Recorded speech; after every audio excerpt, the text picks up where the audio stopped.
Hujan turun sejak maghrib. Bukan hujan deras, tapi rintik yang konsisten, seperti jari-jari kecil mengetuk atap rumah tanpa henti. Malam itu listrik padam.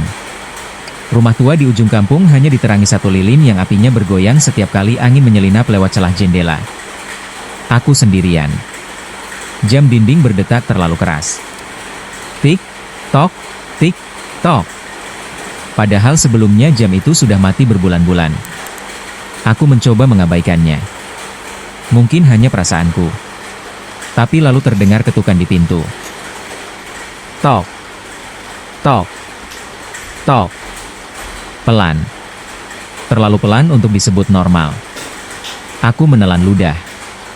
Siapa yang bertamu jam segini? Di tengah hujan. Di rumah yang jarang didatangi siapapun. Aku mendekat ke pintu dan bertanya, siapa?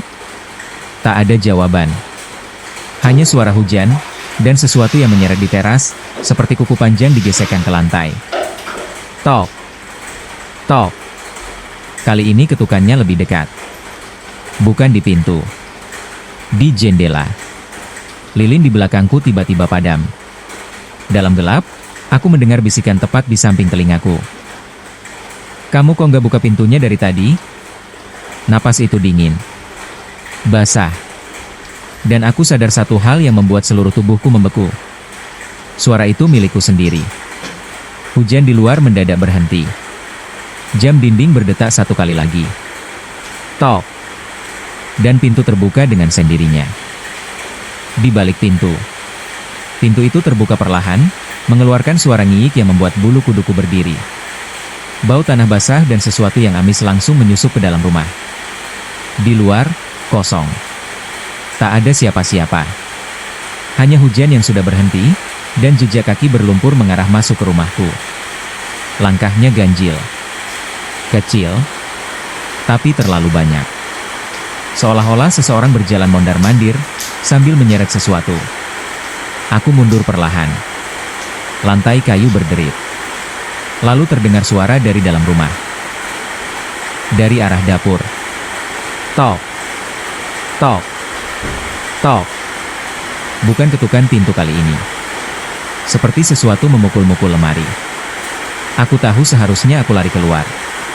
Tapi kakiku terasa berat, seperti menancap ke lantai. Dalam remang cahaya petir yang menyambar, aku melihat bayangan di dinding dapur. Bayangan itu berdiri terbalik. Kakinya di atas. Kepalanya di bawah. Rambutnya menjuntai menyapu lantai. Kenapa kamu masuk rumah orang tanpa izin? Suara itu terdengar lagi. Masih dengan suaraku sendiri. Lemari dapur terbuka. Perlahan.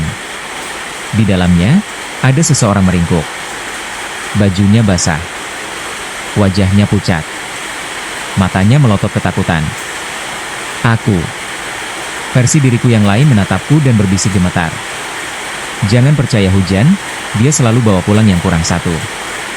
Petir menyambar keras. Lampu menyala kembali. Dan aku berdiri sendirian di dapur. Tapi, jejak kaki berlumpur itu masih ada. Dan sekarang, mengarah ke kamar tidurku. Kamar yang terkunci. Jejak kaki itu berhenti tepat di depan pintu kamar tidurku. Padahal aku ingat betul, sejak listrik padam tadi, aku tidak pernah masuk kamar. Pintu kamar tertutup. Terkunci dari dalam. Tanganku gemetar saat menyentuh gagangnya. Dingin. Terlalu dingin, seperti memegang besi yang lama terendam hujan. Dari balik pintu terdengar suara napas, berat, terputus-putus, seolah seseorang sedang menahan tangis. Aku berbisik, siapa di dalam? Hening. Lalu terdengar suara kasur berderit. Dan sesuatu jatuh ke lantai. Pluk. Pelan, tapi jelas. Kunci pintu berputar sendiri. Klik. Pintu terbuka. Kamar itu gelap, kecuali cahaya petir yang sesekali menyambar lewat jendela. Di tengah kamar, ada kasur. Di atasnya, selimut yang menggembung, seperti ada seseorang bersembunyi di bawahnya. Aku mundur selangkah. Selimut itu bergerak. Perlahan. Sebuah tangan keluar. Tangannya penuh lumpur, kukunya panjang, dan di pergelangan tangannya, ada gelang hitam yang sangat kukenal. Gelang itu milikku, yang seharusnya sudah dikubur bersamaku setahun lalu. Suara dari bawah selimut berbisik, serak dan pelan. Kamu pulang, tapi yang mati belum lengkap. Petir menyambar terang. Dan aku melihat pantulan di cermin kamar. Bukan satu, bukan dua, tapi 3 diriku berdiri di sana. Yang satu basah oleh hujan, yang satu penuh lumpur, dan yang terakhir, tersenyum lebar tanpa mata. Lampu kamar mati lagi. Dan dari dalam gelap, ada suara langkah mendekat ke arahku, bersamaan.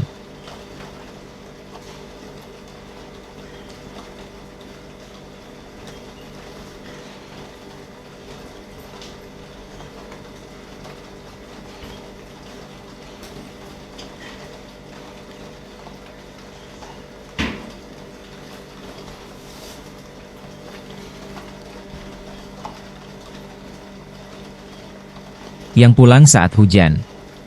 Langkah-langkah itu mendekat. 3 pasang. Tidak sinkron. Aku mundur sampai punggungku menyentuh dinding kamar. Napasku tercekik. Bau tanah basah makin kuat, bercampur bau busuk yang membuat mataku perih. Suara pertama berbicara, yang basah oleh hujan. Aku yang pulang duluan. Suara kedua menyusul, yang penuh lumpur. Aku yang tertinggal. Lalu suara ketiga, yang tersenyum tanpa mata. Dan aku, yang seharusnya tidak kamu bawa pulang. Cermin kamar retak dengan suara nyaring. Dalam pantulannya, aku akhirnya mengingat semuanya. Setahun lalu. Hujan seperti ini. Aku pulang larut malam. Di tikungan dekat sungai, aku melihat seseorang berdiri sendirian di tengah hujan. Diriku sendiri, melambai, meminta tolong. Aku berhenti. Dan sejak itu, aku tidak pernah pulang sendirian. Makhluk tanpa mata melangkah maju. Tubuhnya tinggi, sendinya patah-patah seperti boneka rusak. Setiap hujan, katanya pelan, kamu membuka pintu. Tangannya menyentuh dadaku. Dingin. Berat. Aku jatuh terduduk. 2 versi diriku yang lain menatapku, yang basah dan yang berlumpur. Mata mereka penuh ketakutan. Kalau aku pergi, kalian bebas? Tanyaku. Mereka mengangguk. Makhluk itu tersenyum semakin lebar. Lampu menyala terang. Aku berdiri sendirian di kamar. Cermin utuh kembali. Tak ada lumpur. Tak ada jejak kaki. Pagi datang. Hujan berhenti. Tetangga bilang aku pingsan semalaman. Semua kembali normal. Kecuali satu hal. Di teras rumahku, ada 3 pasang jejak kaki basah. Mengarah keluar.